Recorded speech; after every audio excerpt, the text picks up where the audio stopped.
from the Young Communist League of Toronto, and I'm on the CCSA committee here in Toronto. And I first heard of the Cuban Five struggle actually in 2012 when I attended a kind of a people's court thing going on in a city hall. That's the first time I ever heard of the Cuban Five struggle, and just the veracity of the terrorist attacks that you and your brothers were seeking to defend Cuba against. Now, the following year, I visited Cuba in April 2013 and May 2013, and that's when I kind of realized the breadth of the Cuban solidarity efforts that have been going on for the past over 10 years or so that I had been unaware of before, and that was the first time I really engaged in this sort of stuff. And I actually wore a sandwich board at some point when I was visiting the Young Communist League headquarters in Havana. I wore a sandwich board with your face on it. Anyways, as I was saying, so I was wondering, this is kind of maybe a more lighthearted question, similar question on the last one's a little bit personal.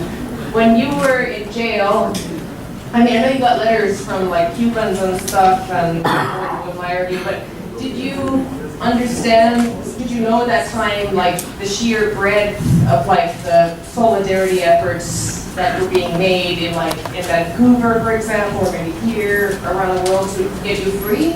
And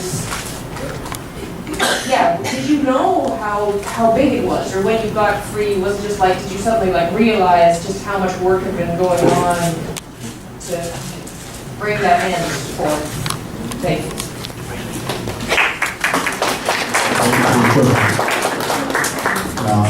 We were very well aware of what was going on in the world. It was a source of inspiration for us. It was a source of energy for the resistance. It was an element that added to our certainty that someday we were going to be victorious. And it was something also that it really humbled me. Because, I mean, I grew up in Cuba as a revolutionary, and I found it natural to be a revolutionary. I grew up in those circumstances and in that environment. The nature of my activities didn't put me in contact with people struggling in the streets. It was not the nature of the activities that I was involved with. And being in touch and knowing about the struggle to free the Cuban Five made me aware of how strong the struggle was, not only for the Cuban Five, but for so many other social issues and ideals throughout the world. I was actually in Cuba at the time when Fernando González was freed. I remember hearing the announcement one morning. That was quite something, because we had just been talking over and over about like, we're gonna go and get the Cuban Five free, and then one day we wake up and like our organizer sitting over there comes and says to us, well, Fernando González has just been freed. Good news, everyone. And I'm like, oh. And now, after all this like talk and the events I've gone to, now I'm looking at you right here, and all the Cuban Five are free. That's quite amazing, isn't it? It is amazing.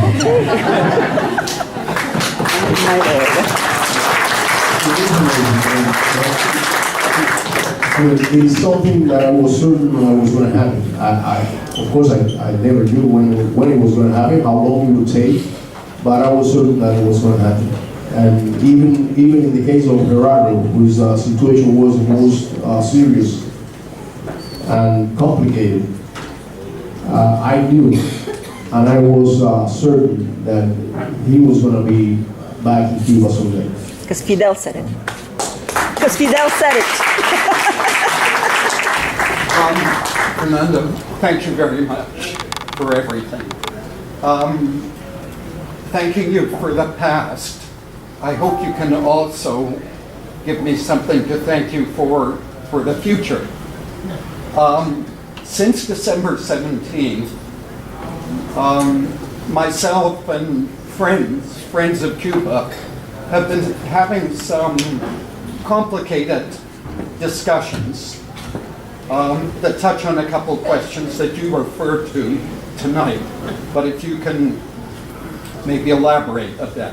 One part of it is when you talked about the blockade and the blockade continuing and U.S. hostility to Cuba continuing, wanting to undermine the revolution. That's a very, very important point that with some of my friends, it's not so clear. They see the victory for the Five. They see Obama saying our policy has failed, which is a great triumph for Cuba.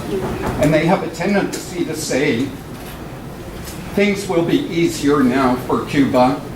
The danger is less, not to see the blockade, and so on. So one of the things is for us to just understand better what is the impact today of the blockade on Cuba? Does it still exist? And so on. You touched on this, but I think I would like to understand this better, and I think it's a task force. The other thing, which I'm having a bigger discussion with my friends, is how the attacks on Venezuela, they have the impression the U.S. Barack Obama wants to be friends with Cuba, but he's out to overthrow the Venezuelan government. That half of it is true.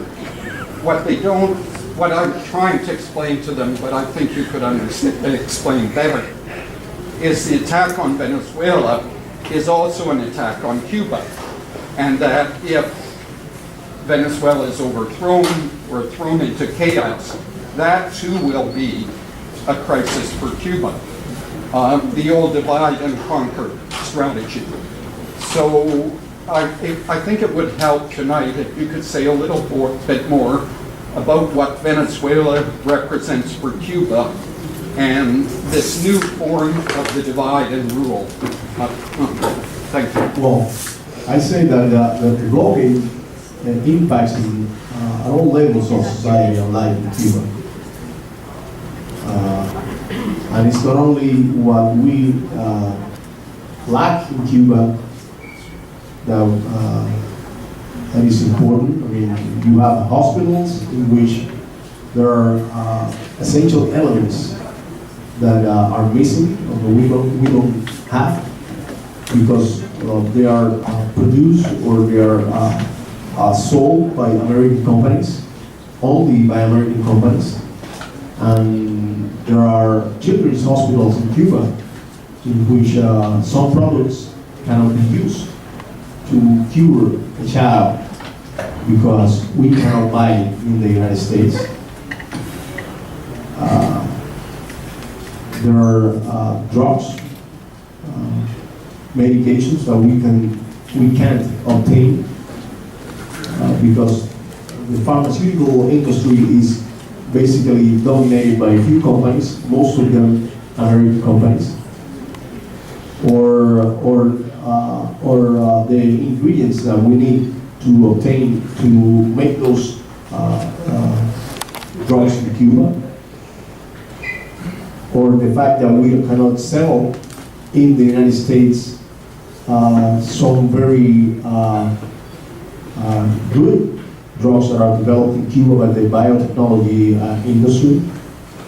The fact that we are considered a risk for any bank in the world that makes credit for Cuba be more expensive. The fact that a ship that docks in a port in Cuba cannot dock in the United States in the next 6 months, that means that the companies that transport merchandises throughout the world, they consider Cuba a risk. So Cuba have to pay more than any other country for transportation of the goods that not only Cuba has to buy those goods farther away, they have to pay more for that transportation because that ship will not be allowed to dog and a port in the United States in the next 6 months, and the United States is still the country that imports more goods than any other country. So it is important for any shipping company to be in good standing with the Americans. Just to name a few examples. I think regarding the other question, I think the United States attacks Venezuela because what Venezuela represents for Latin America. It's not for Cuba, it's for Latin America. When we were arrested in 1998, September 1998, we were placed in solitary confinement. We couldn't read a newspaper. We didn't know what was happening, not only around the world, we didn't know what was happening here in Miami. For weeks, in those dark conditions, somebody passed around and says something about a guy named Chavez winning the election in Venezuela. And that was a light of hope for us at that moment, in those dark circumstances. Of course, we didn't have the vision that Fidel had to be able to visualize what Chavez was going to become and what that would represent for Latin America. But we knew by meetings that it was something good, and that gave us hope.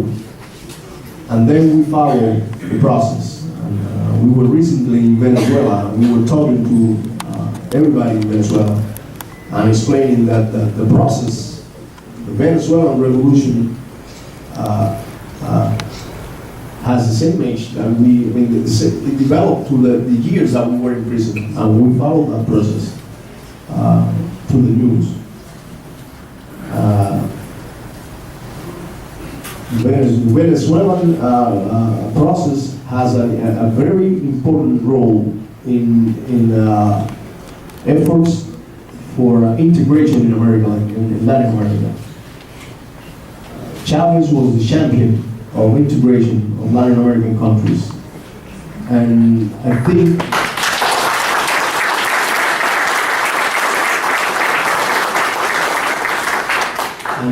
after Chavez won the election and the Bolivarian Revolution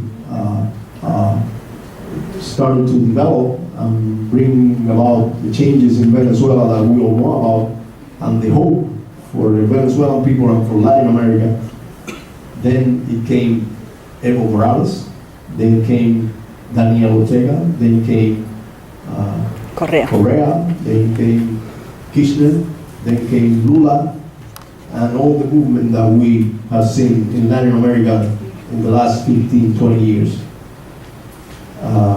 And I think that what the American government is trying to do is trying to head off that process, trying to undermine the Bolivarian Revolution, because they believe that if they are able to achieve that goal, all what we gained in Latin America will start to go back.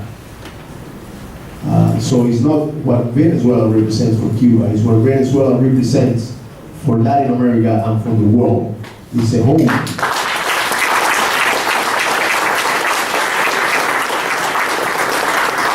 And it explains also why we need to be, besides the Venezuelan people, besides the Venezuelan government, the Venezuelan revolution, and we have to support them, and we have to be solidarious with them. And we have to denounce the attempts of the U.S. government to overthrow the process and to start the process of setting back what the continent has achieved. So that's We're running out of time, so we have time for 2 or 3, and then we're going to have a few words from our ambassador from Cuba, and there's also a short video we're going to see. So I apologize to people who have been very patiently waiting. So we have a question from compañero here. Yeah, my name is Albino. I'm a friend of Cuba, and my question is this: it's a wave all over the world. They say, "Let's go to Cuba before the Yankees coming." I want to ask Fernando if is any chances of get Posada Carriles and Marco Rubio with all these terrorist groups go and infiltrate in Cuba right now? Well, I don't think Posada Carriles, the only way Posada Carriles will go to Cuba is if he goes to jail. I talk about just the groups of anti-Cuban.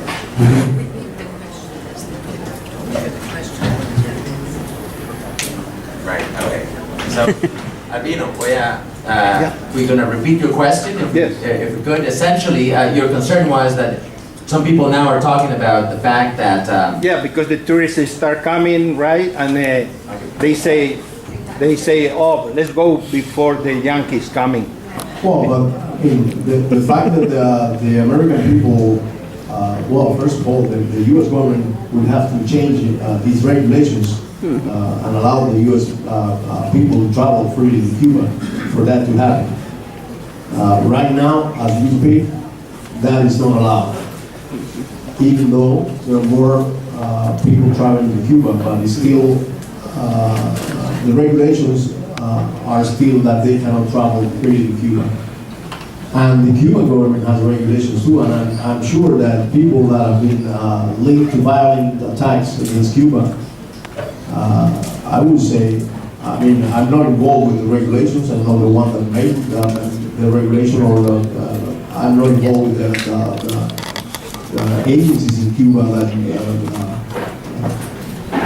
have to do with those issues. But as a Cuban, I would say that is, I'm sure that the Cuban government is going to be very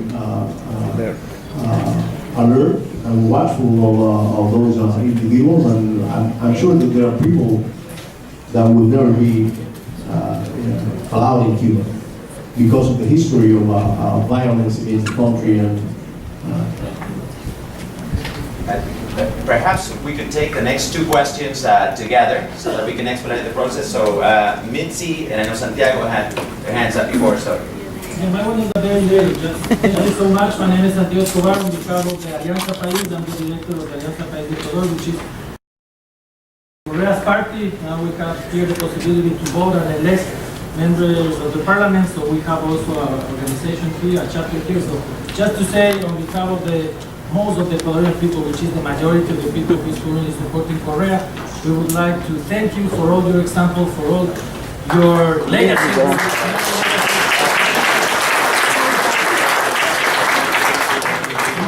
Enorme impacto for everyone. Thank you.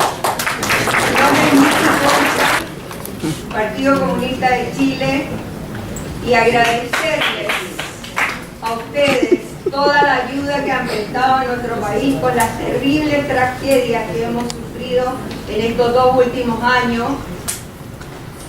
Tuvimos nuevo gobierno y tuvimos nuevas tragedias, pero los cubanos nos han ayudado de madre y estamos felices de corazón, porque cada vez que nos pasa algo llegan los cubanos corriendo para allá. Y la última vez que llegaron fue ahora en marzo, cuando se produjo el tremendo aluvión en el norte, que teníamos a los compañeros con el barro hasta el cuello. Gracias, compañeros médicos cubanos, porque nos han ayudado mucho. Y enseguida quiero dirigirme a Fernando. Tuve la felicidad de estar, I was happy to be in Cuba the day when our 3 heroes were liberated, just by pure chance. I never thought that was going to happen. I've been involved in the solidarity work in the 40 years that I'm here in Canada on exile. And so I was very happy. But my question to you is completely different to many of the previous ones, and it's just to know how you received the news when you were to be liberated. Because it's one question that many of us, we were wondering. How did you get the news? And when they got together, it must have been something so incredible. That's my question. Pero, are you talking about my liberation? Bueno, la liberación de los tres y de ustedes dos, pero ustedes Oh, because estaban I'm asking separados. because in my case, I knew when I was going to be, I knew when I was going to be La de president. nosotros, compañeros, Okay. eso es. Well, Que lo deben haber contado en Cuba, seguro. yes, but no, none of us knew what was going on. None of us knew about the negotiations and the conversations that were taking place. We started to notice unusual things that were happening. And the first one was that Gerardo had been transferred from the prison where he had spent his last 12 years. He had been transferred, and he had been transferred to a place in the state of Oklahoma. His transfer center. They transferred a prisoner to that place, and from that institution, it is transported to different destinations, because Oklahoma is in the middle of the continent, a continent of the United States. He spent a few days there, and when he had been there for 10 days, we noticed that Ramon and Tony were transferred to a place in North Carolina, and that they both were at the same place, which was very unusual. It had never happened before. That was something that called my attention, but I couldn't say for sure what was happening. I thought, well, maybe the United States government had decided to place them in a better condition. Then one day somebody tells me that the three of them are in the same place. So my hopes started to get stronger, but I didn't want to be over optimistic, and I said, well, maybe the individual that was in prison in Cuba, I knew that he was well treated, and maybe the U.S. government wants to have a gesture and put the three of them together. But then the next day in the morning, a person calls me and tells me, check the webpage from the BOP. The Bureau of Prison has a webpage in which you input the name of the inmate and his registered number, and you can see where he's at and his release date, his projected release date. It doesn't matter whether it's 20 years from now, his projected release date. And that person called me early in the morning and says, that's December 17th. She called me, it was like 7:15 in the morning. And she tells me, check the webpage because the release date is 17 December. So I went to my office and I checked the webpage, and then it was there. Release date 17th of December. And I looked at the first one and I said, well, maybe this is a mistake. But then I checked the other two. The three of them had the same release date, December 17th. Then a few minutes later, 45 minutes later, CNN was talking about the release of Alan Gross, the possible release of Alan Gross. And the ticker at the bottom of the screen was speculating about it might be an exchange for 3 Cubans. Telesur was already mentioned something, and Well, somebody called me and says, "Where are you right now?" I say, I am at my office. I am at my office in a very popular area of Havana, and they tell me, "Just wait there. We're gonna pick you up," and that was it. I arrived at the place, and they were there. It was about 9:30, 10 in the morning, and it was unbelievable. I cannot describe what happened that day there. But I will do that.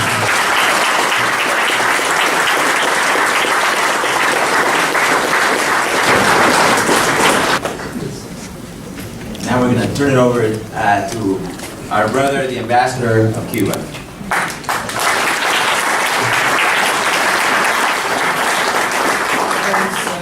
Very brief.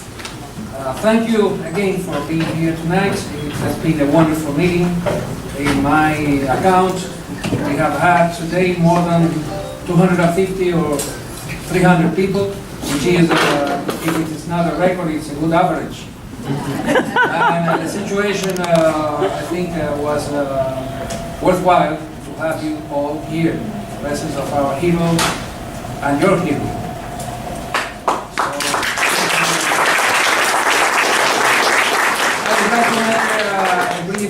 Announcements.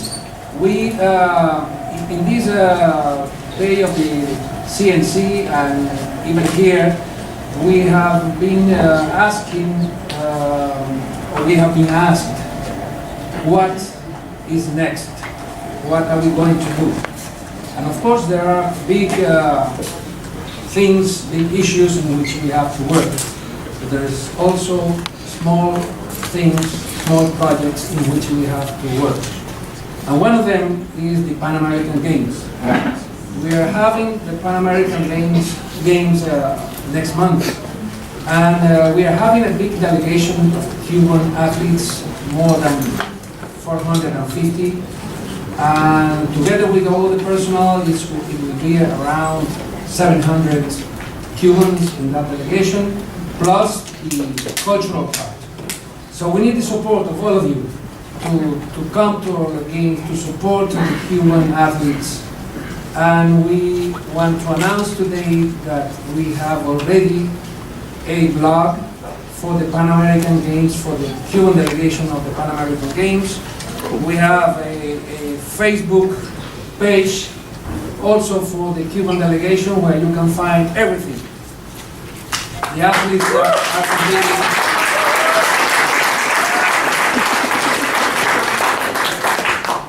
We are also having a Twitter. This is going to be launched next week, not today, but next week. Go where to support the Cuban delegation, and this is a concrete issue that we can present to you today. You can see this. The blog will be CubaPanam 2015.ca. The Facebook page, Cuba at the 2015 Pan American Games. And the Twitter hashtag CubaPanam 2015.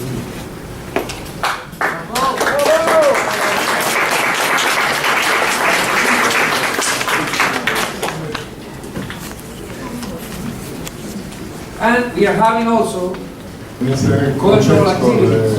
Actividades culturales. En el contexto del teatro, durante los Juegos Panamericanos, bueno, voy a hablar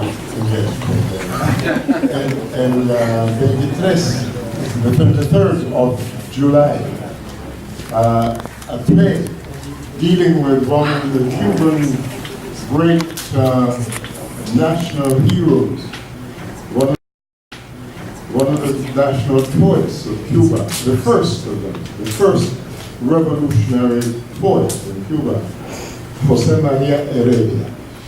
A play based on his life is being put on here in Toronto, and you're invited to look out for that and to attend the play if possible. It is a stirring play being produced by Veronica Tennant. She says that she is inspired to do the work by a book that I wrote about Jose Maria Heredia and Niagara Falls. Pardon? Well, of course, that work is the focus, the center of everything. The tremendous poem that Jose Maria Heredia wrote about Niagara Falls. But she's really put together a very first-rate work. It will be worth seeing. And we expect that that work afterwards is going to go to Cuba. She was in Cuba last week talking about the possibilities, and I'm sure they're going to be realized, of the play being put on in different parts of Cuba, certainly in Santiago de Cuba, where he was born, and certainly in Havana, where he lived for 10, and in Matanzas, where he spent a great deal of his life. Not a great deal of life, because he couldn't live in Cuba, because he was a revolutionary, wanting independence of Cuba. And so, but Matanzas was where his family lived.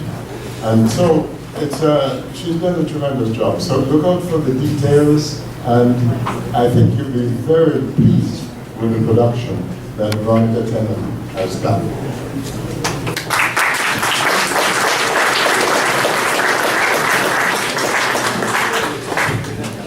So, just to wrap it up, we're going to have an opportunity to mingle, but it's not going to be very long because we have to remove the chairs and be out of here by 10. So, one important word that has been said and has been echoed in this room, and in fact it's a word that we've heard from the Five since they've been released, and that's gracias. You know, from the Five to all of us, they say gracias. However, you know, what we're hearing, what we have felt is how much indebted we all are.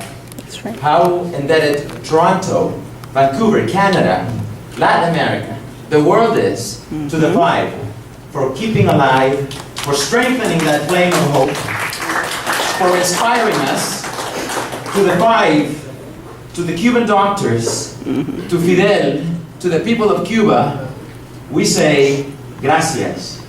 Muchas gracias.